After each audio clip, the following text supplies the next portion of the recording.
वैसे तो अखिलेश यादव बीजेपी की हर एक उस रणनीति पे पैनी नजर रखते हैं जिसके तहत भारतीय जनता पार्टी यूपी में खेला करती है और जीत हासिल करती है।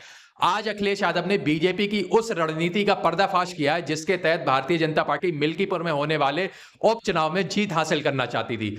आपको बता दें, मिल्कीपुर उपचुनाव होने से पहले एक नया विवाद खड़ा हो गया है। समाजवादी पार्टी के मुखिया अखिलेश यादव ने बीजेपी पर गंभीर आरोप लगाते हुए कहा है कि भारतीय जनता पार्टी ने मिल्कीपुर में अपने मनचाहे अधिकारियों की पोस्टिंग की है।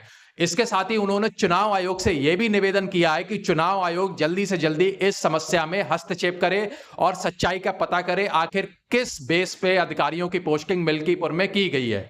इसके साथ ही अखिलेश यादव ने बीजेपी पर यह भी गंभीर आरोप लगाए हैं कि जितने भी अधिकारी मिल्कीपुर में तैनात हैं उनके बीच में असंतुलन है, यानी डिसबैलेंस है। उन्होंने चुनाव आयोग से मांग करी है कि जल्दी से जल्दी चुनाव आयोग इसकी जांच करवाए। अखिलेश यादव ने बीजेपी पर एक दूसरा भी बड़ा आरोप लगाया है। उन्होंने कहा बीजेपी सरकार जो मिल्कीपुर का प्रशासन है उसे अपने पक्ष में झुकाने के लिए एक योजनाबद्ध तरीके से और एक रणनीति के तहत जितने भी पीडीए समुदाय के अधिकारी मिल्कीपुर में तैनात थे उनको हटा दिया गया है और जितने भी अगड़ी जाति के अधिकारी हैं उनको मिल्कीपुर में पोस्टिंग दे दी गई है। ऐसा आरोप अखिलेश यादव ने भारतीय जनता पार्टी पे लगाया है।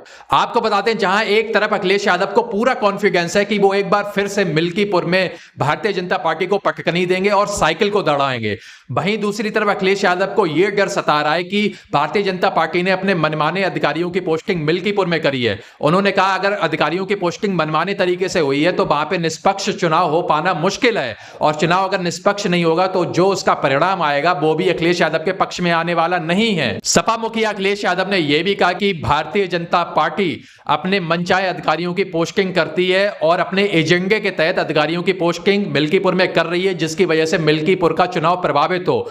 उन्होंने चुनाव आयोग से निवेदन किया है कि चुनाव आयोग जल्दी से जल्दी निष्पक्ष अधिकारियों की पोस्टिंग सुनिश्चित करे, नहीं तो मिल्कीपुर में लोकतंत्र की हत्या होगी और वहां पे निष्पक्ष चुनाव नहीं हो पाएगा।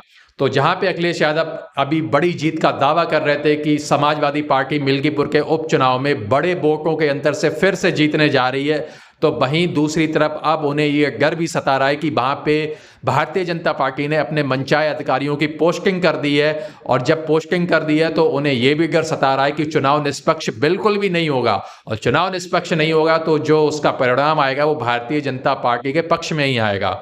आपको बताते हैं, भारतीय जनता पार्टी भी अपनी पूरी तैयारी के साथ लगी हुई है। सीएम योगी आदित्यनाथ 7 बार अयोध्या का दौरा कर चुके हैं मिल्कीपुर में जो उपचुनाव हो रहा है उसको लेके, और योगी आदित्यनाथ इस चुनाव को हर हालत में जीतना चाहते हैं क्योंकि उन्होंने 2024 का लोकसभा अयोध्या का चुनाव हार गए थे, जिसकी वजह से भारतीय जनता पार्टी की पूरे देश में किरकिरी हुई थी। इसीलिए योगी आदित्यनाथ अब इस किरकिरी को कम करना चाहते हैं और मिल्कीपुर का उपचुनाव जीत के दिखाना चाहते हैं कि भारतीय जनता पार्टी में अब भी इतनी दम है कि वो अयोध्या का चुनाव जीत सकती है। दूसरी तरफ अखिलेश यादव भी पूरे कॉन्फिडेंस में दिख रहे हैं। उन्होंने ये कहा है कि उन्हें मिल्कीपुर की जनता पे भरोसा है, मिल्कीपुर जनता इस बार फिर से समाजवादियों पर भरोसा करेगी और एक बार फिर से समाजवादी पार्टी मिल्कीपुर में जीतने जा रही है। आप लोग स्क्रीन पे देख सकते हैं, अखिलेश यादव ने ये ग्राफ अपने सोशल मीडिया हैंडल पर शेयर किया है जिसमें दिखाया गया है कि मिल्कीपुर में कितने प्रतिशत अधिकारी पीडीए समुदाय के हैं और कितने अगड़े हैं। आप लोग इस मुद्दे पर क्या सोचते हैं? क्या मिल्कीपुर में अधिकारियों की पोस्टिंग को लेकर आवाज उठाना जायज है या फिर ये एक चुनावी प्रक्रिया है? आप लोग अपनी राय कमेंट बॉक्स में लिख के बता सकते हैं।